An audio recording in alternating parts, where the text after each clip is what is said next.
చేయమని అడగడానికి మీరు గ్రామాల్లోకి వస్తారా అని నేను అడుగుతా ఉన్నా.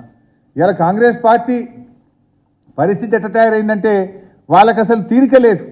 ఎంతసేపు ముఖ్యమంత్రి గారు నేను పార్టీ కోసం గేట్లు తెరుస్తా, నేను గేట్లు తెరిచిన రాండ్రి పార్టీలోకి, ప్రతిపక్ష నాయకుల ఇళ్లలకు పోయి బతిల్లాడి కండువాలు కప్పుతున్నాడు ముఖ్యమంత్రి గారు. మీరు గేట్లు తెరవాల్సింది పార్టీ గేట్లు కాదు, ప్రాజెక్టుల గేట్లు తెరవండి, ఎండిపోతున్న పంటలు కాపాడండి, గ్రామాల్లోకి వెళ్ళండి, రైతులకు ధైర్యం కల్పించండి, వెంటనే అత్యవసరంగా రివ్యూ మీటింగ్ పెట్టి రాష్ట్రంలోని రైతులకు ఎక్కడెక్కడ ఎంత నష్టం జరిగిందో అంచనా వేసే విధంగా రిపోర్ట్లు తెప్పించి ప్రతి ఎకరానికి 25,000 రూపాయల ఆర్థిక సహాయం చేయాలని చెప్పి బీఆర్ఎస్ పార్టీ పక్షాన మేము డిమాండ్ చేస్తూ ఉన్నాం. గౌరవనీయులు కేసీఆర్ గారు ఈరోజు ఉదయం పార్టీ నాయకులందరితో కూడా ఆయన మాట్లాడడం జరిగింది. ఈ పరిస్థితి చూసి ఆయన చాలా ఆందోళన చెందారు. రాష్ట్రంలో రైతులు చాలా ఆందోళనలో ఉన్నారు, ఆత్మహత్యలు చేసుకుంటున్నారు. ఈ పరిస్థితి అంతా చూసి ఇలా కేసీఆర్ గారు మా పార్టీకి ఆదేశం ఇవ్వడం జరిగింది. ఇలా పార్టీ నాయకులందరినీ కూడా నేను ఈ సందర్భంగా కోరుతా ఉన్నా, రేపటి నుంచి బీఆర్ఎస్ పార్టీ ఎంపీలు, ఎమ్మెల్యేలు, ఎమ్మెల్సీలు, మాజీ ఎమ్మెల్యేలు, మరి పార్టీ నాయకులు, గ్రామ మండల శ్రేణులన్నీ కూడా పంట పొలాల్లోకి వెళ్ళండి. మీ గ్రామాల్లో, మీ మండలాల్లో, మీ నియోజకవర్గాల్లో ఎంత నష్టం జరిగిందో వివరాలు సేకరించి మన బీఆర్ఎస్ పార్టీ కేంద్ర కార్యాలయానికి పంపాలని చెప్పి మేము కోరుతా ఉన్నాం. ఎందుకంటే ఆ వివరాలన్నీ కూడా క్రోడీకరించి మరి రాష్ట్ర ప్రభుత్వం దృష్టికి తీసుకువెళ్ళి ఈ రైతులకు ఎకరానికి 25,000 రూపాయల ఆర్థిక సాయం అందించే విధంగా ఈ ప్రభుత్వం మీద ఒత్తిడి తేవాలని చెప్పి ఇవాళ బీఆర్ఎస్ పార్టీ నిర్ణయం తీసుకున్నది. అందువల్ల బీఆర్ఎస్ శ్రేణులందరూ కూడా మీరు వ్యవసాయ క్షేత్రాలకు వెళ్ళండి, రైతుల పంట పొలాలకు వెళ్ళి ఏ గ్రామంలో ఏ రైతుకు ఎంత నష్టం జరిగిందో వివరాలు సేకరించి కేంద్ర కార్యాలయానికి పంపాలని చెప్పి మేము కోరుతా ఉన్నాం. రైతులకు కూడా భరోసా కల్పించండి, రైతులకు ధైర్యం ఇవ్వండి.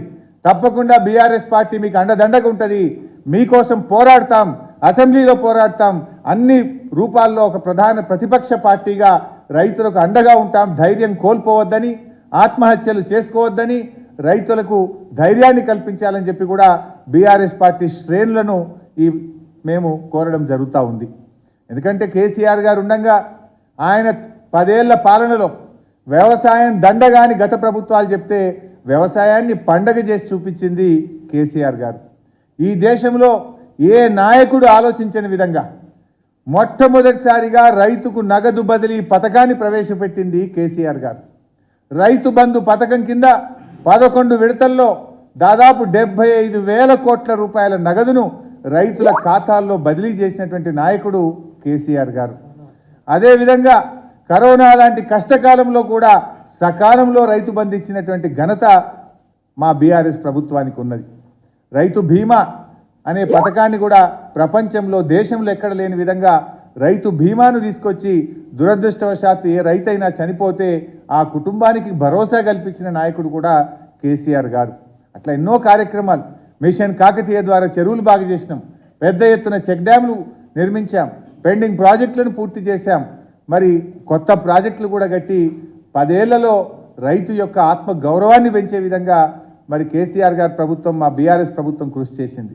కానీ దురదృష్టం ఏంటంటే రాష్ట్రంలో అధికారంలోకి వచ్చినటువంటి ఈ కాంగ్రెస్ ప్రభుత్వం 4 నెలల్లోనే రాష్ట్రంలోని రైతులకు కన్నీళ్లు పెట్టించింది. వ్యవసాయాన్ని నిర్వీర్యం చేస్తూ ఉన్నారు, రైతుల్ని పట్టించుకోవడం లేదు. ఇప్పటికి కూడా రైతు బంధు రైతులకు అందనటువంటి పరిస్థితి ఉంది. ఇలా బాధ ఏంటంటే రాష్ట్రంలో ఉన్నటువంటి కాంగ్రెస్ పార్టీకి రైతు సంక్షేమం పట్టదు, కేంద్రంలో ఉన్న బీజేపీకి కూడా రైతులంటే అసలే గిట్టదు. ఇలా ఎవరు పట్టించుకోరు. తీవ్రమైన దుర్భిక్ష పరిస్థితి, కరువు పరిస్థితులు, 20 లక్షల ఎకరాలు పంట ఎండిపోతే రాష్ట్ర ప్రభుత్వం నుంచి మంత్రులకు, ముఖ్యమంత్రికి తీరికలేదు. అధికారులు వెళ్ళి కూడా కనీసం ఎంత నష్టం జరిగిందో చూడరు. కేంద్ర బృందాలు రావు. రాష్ట్ర ప్రభుత్వం కేంద్రాన్ని అడగదు, కేంద్ర బృందాలు పంపండి, కరువు పరిస్థితిని సమీక్షించండి అని రాష్ట్రం అడగదు, కేంద్రం అంతకంటే పట్టించుకోదు.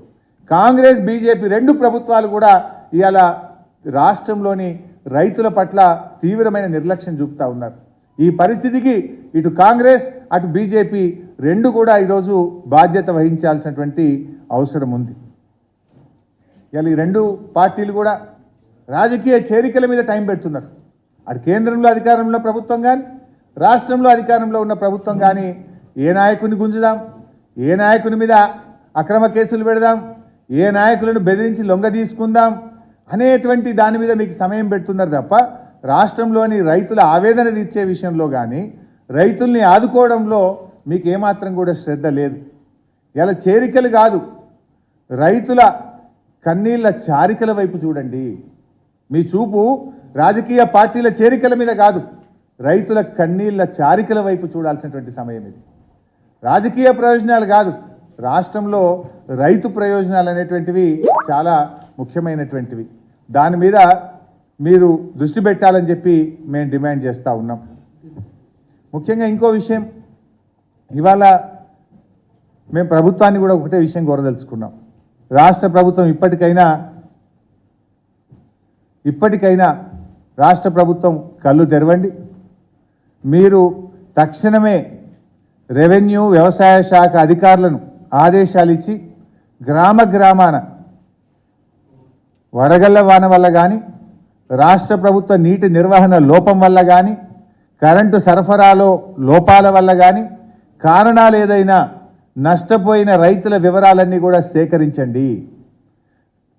వెంటనే రైతులకు ఎకరానికి 25,000 రూపాయలు ఇచ్చి రైతుల్ని ఆదుకోవాలని చెప్పి మేము డిమాండ్ చేస్తూ ఉన్నాం. ఎందుకంటే ప్రకృతి వైపరీత్యాలకు సహాయ చర్యలకు ఎన్నికల కోడ్ కూడా అడ్డంగా రాదు. మీరు తక్షణమే నిర్ణయం తీసుకోండి. వెంటనే ప్రతి రైతుకు నష్టపోయిన ఎండిపోయిన పొలాలకు ఎకరానికి 25,000 రూపాయలు ఇవ్వాలని మేము రాష్ట్ర ప్రభుత్వాన్ని డిమాండ్ చేస్తూ ఉన్నాం. అదేవిధంగా ఊర్ల మీద పడి అధికారులు బ్యాంకర్లు రైతుల్ని వేధిస్తున్నారో వారి మీద వెంటనే చర్యలు తీసుకోండి. మీరు ఇచ్చిన మాట ప్రకారంగా 2 లక్షల రుణమాఫీని తక్షణమే ప్రకటించాలి. లేదంటే మాత్రం రేపు రైతులు పార్లమెంట్ ఎన్నికల్లో మీకు కర్రుగాల్చి వాత పెట్టేది కూడా ఖాయం. ఈ సందర్భంగా రైతు సోదరులకు కూడా విజ్ఞప్తి చేస్తున్నాం, మీరెవ్వరు కూడా అప్పులు కట్టద్దు, మీకు అండగా బీఆర్ఎస్ పార్టీ ఉంటుంది, మా ప్రభుత్వం ఉంటుందని చెప్పి రైతులందరికీ కూడా విజ్ఞప్తి చేస్తూ ఉన్నా. ఎందుకంటే మీరేమీ భయపడకండి. మీకు అలాంటి పరిస్థితి వస్తే ఎక్కడైనా బ్యాంక్ అధికారులు మిమ్మల్ని వేధిస్తే మా పార్టీ నాయకుల దృష్టికి తీసుకురండి, మేమందరం వచ్చి మీకు అండగా ఉంటాం. ఈ కాంగ్రెస్ ప్రభుత్వం మెడలు వంచి అసెంబ్లీలో పోరాడి అవసరమైతే ఎంత దూరమైనా కొట్లాడతాం. మరి రైతు రుణమాఫీ జరిగేదాకా కూడా బీఆర్ఎస్ పార్టీ రైతులకు అండగా ఉంటుందని చెప్పి కూడా నేను మనవి చేస్తూ ఉన్నా. అవసరమైతే ఈ ప్రభుత్వం ముందుకు దిగిరాకపోతే, ఈ ప్రభుత్వం స్పందించకపోతే రాష్ట్రంలోని లక్షలాది మంది రైతులతో సెక్రటరేట్ ముట్టడించడానికి కూడా బీఆర్ఎస్ పార్టీ వెనుకాడదని చెప్పి కూడా నేను హెచ్చరిస్తూ ఉన్నా. ఇది దయచేసి ఇప్పటికైనా ప్రభుత్వం ఆలోచించాలి. పరిస్థితి గంభీరంగా ఉన్నది. రాష్ట్రంలో రైతులు ఆత్మహత్య చేసుకుంటా ఉన్నారు. రాష్ట్రంలో పంటలు ఎండిపోయి ఎంతో ఆందోళనలో ఉన్నటువంటి రైతాంగానికి తక్షణమే భరోసా కల్పించండి, తక్షణమే ఎన్యూమరేషన్ చేపట్టండి, ఎకరానికి 25,000 రూపాయలు అందించే విధంగా ప్రభుత్వం నిర్ణయం వెల్లడించండి. బ్యాంకు రుణాలు మీరు చెప్పిన మాట ప్రకారంగా 2 లక్షల రుణమాఫీని వెంటనే చేసి మరి బ్యాంకర్లకు ఆదేశాలు ఇచ్చి రైతులను వేధించకుండా తగిన చర్యలు కూడా తీసుకోవాలని చెప్పి కూడా మేము డిమాండ్ చేస్తూ ఉన్నాం. మరి ఈరోజు ప్రభుత్వం వీళ్ళు ఎంతసేపు ఏం చేస్తుందంటే సోషల్ మీడియా మీద ఎక్కువ కాన్సన్ట్రేట్ చేస్తుంటారు. వీళ్ళకు